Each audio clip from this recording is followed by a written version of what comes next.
মমতা ব্যানার্জি যতক্ষণ থাকবে একটু হবে। অতএব উই ওয়ান্ট জাস্টিসের সাথে সাথে স্টেপ ডাউন মমতা বলতে হবে।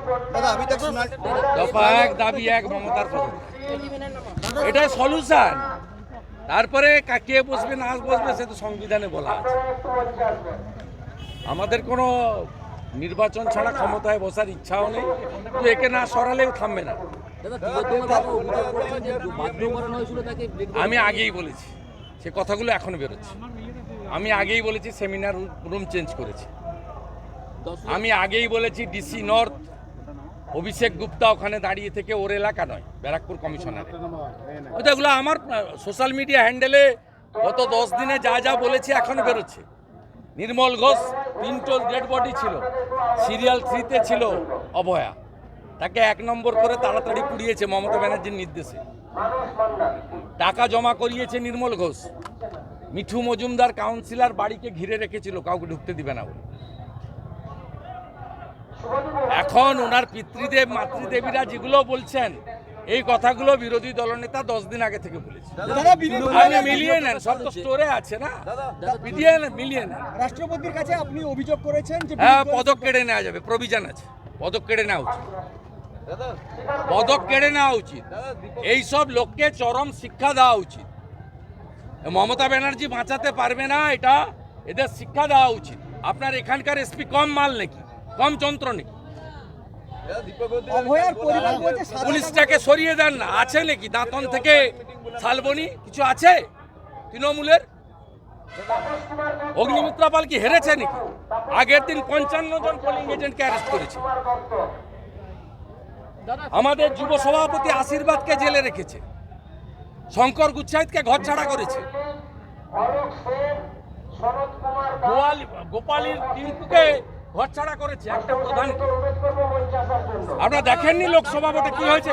কালকে ভোট করুন না, এখানে 2 লক্ষ ভোটে বিজেপি জিতবে। কালকে ভোট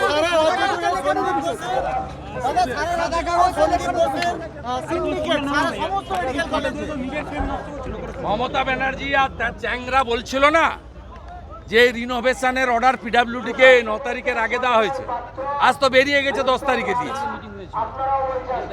ওই কারণেই তো বিরোধী দলনেতার যে অ্যামেন্ডমেন্ট ছিল যে ধর্ষকদের তো ফাঁসি দেবেন, ওয়েলকাম, আর ধর্ষণের প্রমাণ লোপাটকারীদের কি ব্যবস্থা হবে?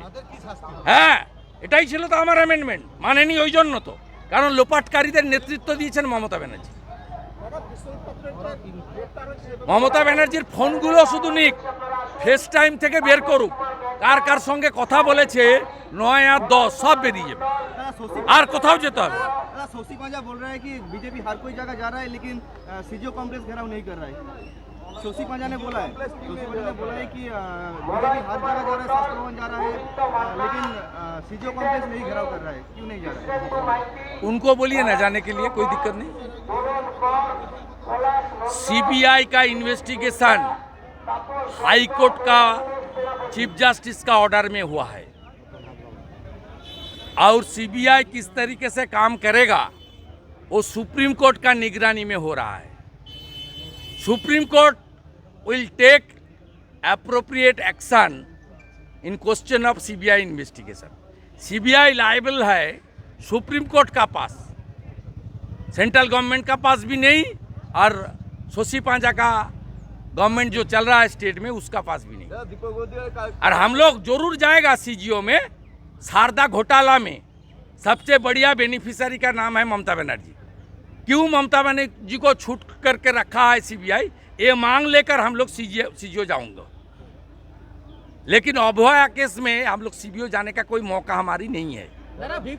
इसके लिए सुप्रीम कोर्ट देख रहा है, और ममता बनर्जी ने 21 लॉयर को डेप्यूट किया है, crores of rupees spent under the leadership of Kapil Sibal. She engaged 21 lawyers to suppress the actual fact. Thank you.